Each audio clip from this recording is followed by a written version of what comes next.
We're waiting for you. Come and join us now. We need you with us. Come and join us now.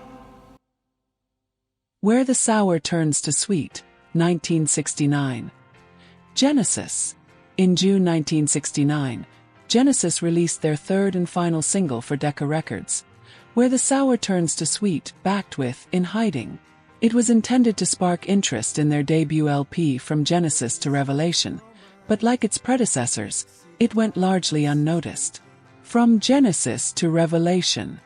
By this point, Genesis had already released 2 singles on Decca, The Silent Sun and A Winter's Tale, both in 1968 and both produced by Jonathan King. King also produced the band's first full-length album, From Genesis to Revelation.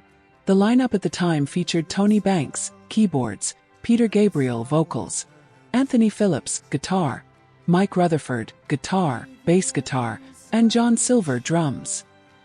The album, loosely a concept work about the history of mankind, was still musically rooted in soft pop rather than progressive rock.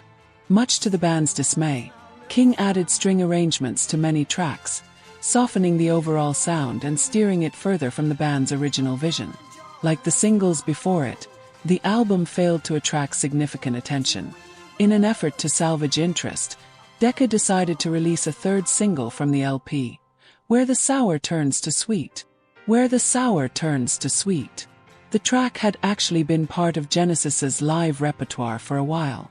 Back in 1967, they recorded it, along with 3 other songs, during a 1-hour session at Regent Sound Studios in London, where many rock legends had also worked. Jonathan King brought the young band in to record a demo, which was then sent to Decca. The label was impressed, and the band was signed. They attempted to re-record Where the Sour Turns to Sweet at Advision Studios as their debut single, but the session was a disaster. Inexperience on both the band's and producers' parts led to the idea being shelved.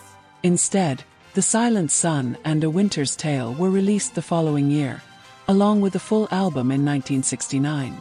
Finally, on June 27, 1969, Where the Sour Turns to Sweet was released as a single, using the album version with In Hiding as the B-side.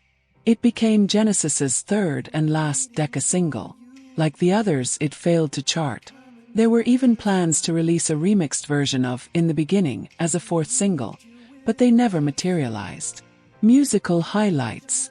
Where the Sour Turns to Sweet opens with a bluesy piano phrase and finger snaps, giving it a laid-back jazzy feel. Unfortunately, Arthur Greensled's added strings somewhat obscure the song's raw energy. Peter Gabriel's voice, even at this early stage, stands OU. His playful delivery and dynamic phrasing give the lyrics character and charm. It's arguably one of the album's standout tracks, though the fade-out feels abrupt and slightly uninspired. Tony Banks and Tony Blackburn. Keyboardist Tony Banks once recalled being sent out to accost BBC DJ Tony Blackburn on the street to persuade him to play the single on his radio show, though Mike Rutherford claims that this was done when A Winter's Tale was released. "I told him, well, don't play the A-side, play the B-side," Banks later said, referring to In Hiding. The situation was awkward for everyone involved, but the band was desperate enough to take the chance. The end of the King era. By the end of 1969, after 3 underwhelming singles and an album that missed the mark, Genesis was ready to move on. Jonathan King had taken the group as far as he could. The band withdrew to the countryside to reflect and write new music that would take them in a very different, much more adventurous direction.